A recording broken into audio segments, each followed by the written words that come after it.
Welcome, ladies and gentlemen. Today I want to talk about the jewelry traits that have been introduced with jewelry crafting with the Summerset update. Keep in mind this is the PTS, it will just be a very quick overview video over the traits. I will do a more detailed guide once Summerset launched, because I think there will be some changes to some of the traits. Now, as you can see, we have the three usual ones: Arcane, Healthy and Robust. So Arcane gives you more Max Magicka, Healthy more health, and Robust more stamina. Those are the three that we already know. Then a new one, Tune. It's basically the tri-stat equivalent of armor enchantment. So you get increased health, magic and stamina by 435. So that's quite a lot. You can amp up all your free resources by quite a bit now. Then we have Infused. Now, as you can see, here I have 174 spell damage, and with this it goes up to 278. That's a little bit more than like 104 more spell damage. Same goes for weapon damage, which is nice.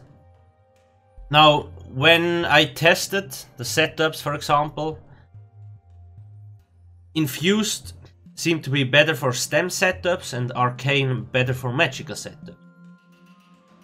I'm not sure why. It's probably because of the scaling light attacks and abilities, and Magicka has higher max Magicka and stem has higher like weapon damage in general, like a base weapon damage. That might be the reason. Anyway, this is pretty simple. Just keep in mind, now when you run Infused you will lose resources. So Robust or like Arcane, you will lose stats. That's the thing. So you really want to kind of balance. Well, do I have enough resources? How is my sustain? Can I actually use this?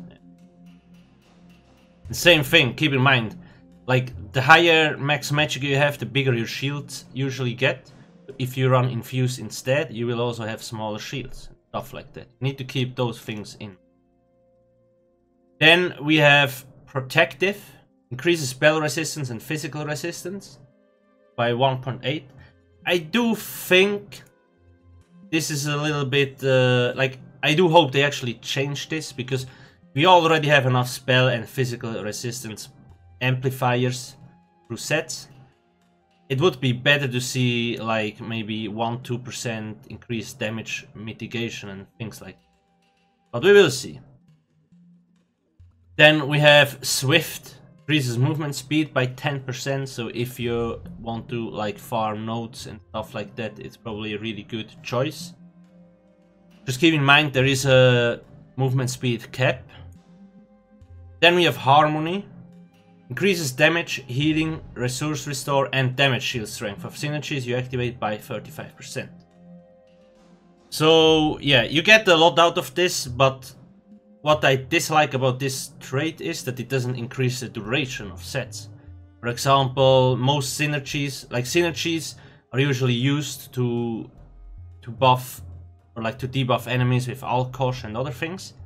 So it would have been nice to also get increased duration, but that might be a little bit too strong if you look at abilities like Burning Talons and all that kind of stuff. Then we obviously have Bloodthirsty. Now, increases damage against enemies under 25% health by 20%. So you might be wondering, I mean, those traits here are pretty straightforward, you know what you're getting, but as a damage dealer especially, you're wondering, well, should I run Arcane, Infuse or Bloodthirsty? Now, we have done a few tests, I mean, in raids and that kind of stuff. And at the moment, Bloodthirsty is way superior compared to anything else. Now, it obviously depends how long the execute phase is, but the thing is, when you use Arcane,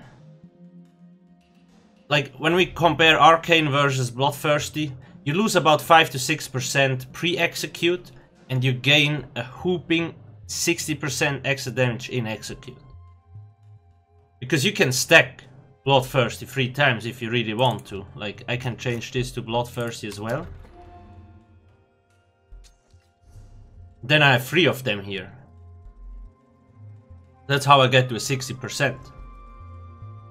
And the thing is, how it's calculated now is you really get 60%. That's more or less one of the problems, I guess. And what we noticed in raids is the moment you reach execute, the bosses just melt away. Like, it's completely insane. And the reason why I do think Bloodthirsty is that good. Usually the execute phase is the most difficult phase of the fight. And with Bloodthirsty you will reduce that difficulty of the fight, of the execute, by a huge margin. So yes, you will lose a few percentage of damage during the non-execute, but you will gain so much in execute, it's gonna be totally worth it. As of it stands now. They might change this, because Zenimax also realized that it seems to be a little bit strong. Same for PvP, if you stack 3 of those, I mean, people... The thing is, enemies that drop below 25% are usually dead anyway, so I'm not sure if it matters that much, but if somebody runs 3 Bloodthirsty, like, you rip no matter what, if you drop below 25. That's the thing. Though it's kinda dangerous. But we will see whether we will run maybe 2 Arcane, 1 Bloodthirsty, or like 1 Arcane, 2 Bloodthirsty, or just 3 Bloodthirsty in general. That has to be further tested, at least in PvE. I do like the traits. I thought more of them would be completely useless, but I do think we can use all of them in some certain ways. I just wish they would change Protective and maybe buff Harmony a little bit. But yeah, that's it for now. Just a quick overview of those traits. What do you think about those? Have you actually done any testing on the PTS? Please put comments in the comment section below. I also do have a Discord where we Furycraft and talk about the new update, DPS tests, fashion, whatever. Link also in the description. Please don't forget to subscribe. Thank you for watching and have a nice day. Cheers.